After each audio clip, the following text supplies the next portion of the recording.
Pois é, gente, eu estou falando aqui com o professor Jonuel Gonçalves, assuntos importantes em relação ao que vai acontecer com a política econômica americana a partir do governo Trump. E, professor, algo que realmente incomoda a comunidade brasileira que vive aqui nos Estados Unidos, na sua grande maioria, imigrantes indocumentados. Vamos falar de um assunto que a gente gostaria muito de ouvi-lo. A deportação em massa prometida pelo Trump, ela pode ser executada? Quais os obstáculos? Mas a gente sabe que não é fácil você mandar embora daqui algo em torno de 11 milhões de imigrantes ilegais. Há no mundo alguma deportação em massa executada com sucesso por algum país? Não. Houve uma expulsão em massa na África, aqui há uns 10 anos, sem qualquer consideração humanitária, de um pouco menos de 1 milhão de imigrantes da África do Oeste que estavam na Nigéria. Foram expulsos. As outras expulsões são da ordem dos milhares. 11 milhões, mesmo 10, mesmo 5, exige primeiro um investimento muito grande, é muito custoso fazer isso, e em segundo lugar exige muito tempo, isso não se faz numa semana. E muito tempo mesmo. Os 4 anos de Donald Trump não permitem expulsar essa gente assim, de uma forma a não ser que se desencadeasse uma situação de emergência, os Estados Unidos virassem um regime policial militar e houvesse uma vaga de prisões com campos de concentração dentro do país e, a partir daí, deslocar e obrigar os outros países a receber, que também é problema. De maneira que o que é provável é que realmente, bom, para casos de pessoas que sejam conhecidas com delitos de caráter judicial. Isso parece, pelo que me dizem, não chega a fazer nem meio milhão. É a informação que eu tenho, pode estar incompleta. Mas, por outro lado, também imigrantes recém-chegados, quer dizer, que não estão ativos no mercado de trabalho. Porque há a pressão do mercado de trabalho.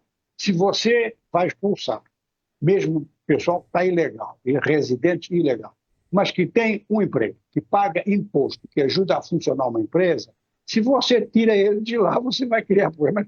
Não é para uma, é para muitas empresas, que estamos falando de milhões. Agora, que a vontade da parte de Trump e de toda a estrutura do governo que está montando de fazer isso, aí temos dois indicadores. O primeiro é a nomeação para a agência de fronteiras de uma personalidade que já tinha estado lá. Aliás, ele esteve também no período de Barack Obama e que Donald Trump chama muito significativamente, chama do czar da fronteira. É alguém que já avisou os imigrantes ilegais durante a campanha eleitoral há 2, 3 meses atrás, para fazerem as malas. E o outro é o diretor adjunto do seu gabinete, Stephen Miller, que esse, inclusive, faz formulação de expulsão de imigrantes para o efeito que ele considera como prejudicial da imigração, e essa é a linha dura anti-imigrante. De maneira que há uma vontade e há um risco muito acrescentado, mas muito mesmo, sobre as condições de vida, sobre a discreção de você viver nos Estados Unidos sem documentos, sem legalização. Vai ser uma situação de perseguição que vai ter algumas consequências em expulsões de grande envergadura. Se isso vai chegar a 10 milhões, eu não sei. Isso precisaria de. Eu não acredito que os Estados Unidos consigam expulsar por ano mais de 1 milhão de pessoas.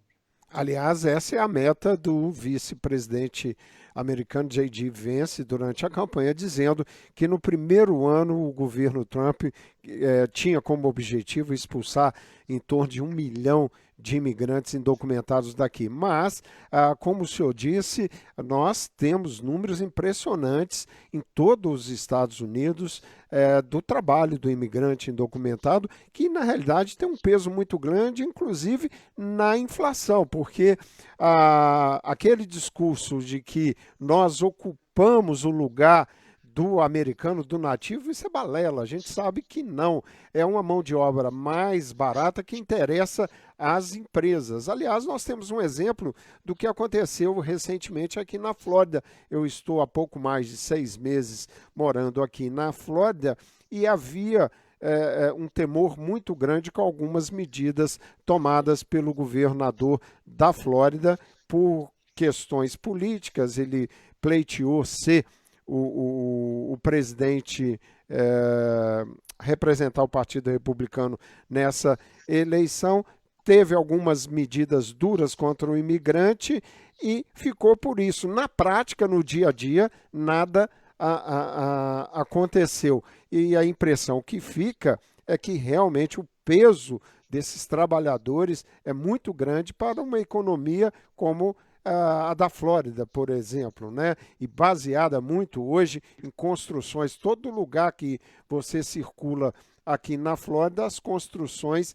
estão a 1.000 por hora. Vai nas obras, você só encontra imigrante, principalmente os hispanos aqui na região da Flórida. Há uma dependência muito grande desses 11 milhões de indocumentados que é pretensão do governo Trump de deportar. Bom, meu querido... Aí é digamos que é uma espécie de percepção que passou para parte do eleitorado, é que os imigrantes, muita gente considera que os imigrantes, a mão de obra barata, facilita a vida das empresas. Mas a título individual, muitos americanos, a propaganda Trump falava nisso, os imigrantes estão tirando lugar a cidadãos norte-americanos. Não é verdade, porque não disputam o mesmo mercado de trabalho. Sim. Você deu o exemplo da construção civil, a gente pode dar o exemplo em vários setores, em vários momentos da atividade do agrobusiness, e são tarefas que os cidadãos norte-americanos, mesmo hispânicos, mesmo de origem imigrante, não querem fazer.